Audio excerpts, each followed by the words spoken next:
pour vous inviter à vous interroger sur le fait de savoir si vous êtes suffisamment expérimenté ou pas pour pratiquer votre métier d'esthéticienne.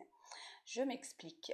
Quiconque vient chez vous attend ou exige en tout cas de vous de l'expérience, mais attend en fait un résultat.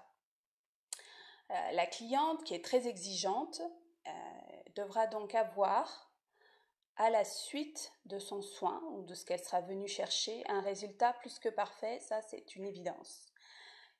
L'expérience ne s'acquiert pas forcément avec le nombre d'années. Je connais des esthéticiennes par exemple qui sont à leur compte depuis 15 ans et qui n'ont en fait aucune expérience. Je m'explique.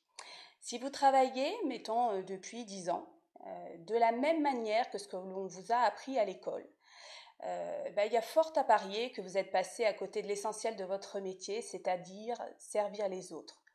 Mais pour bien servir les autres, il faut se servir soi-même. Ça veut dire que si jamais personne ne bouscule vos habitudes de travail, si vous ne vous remettez jamais en question, si vous ne vous confrontez pas aux autres professionnels de votre métier, eh bien, votre expérience ne peut pas grandir, vos habitudes ne peuvent pas changer, vous ne pouvez pas bousculer votre quotidien de travail, c'est pas possible. Je voulais mettre l'accent là-dessus parce que ça me paraît quand même très important. On a un métier qui évolue sans cesse et qui évolue très vite, qui est de plus en plus envié.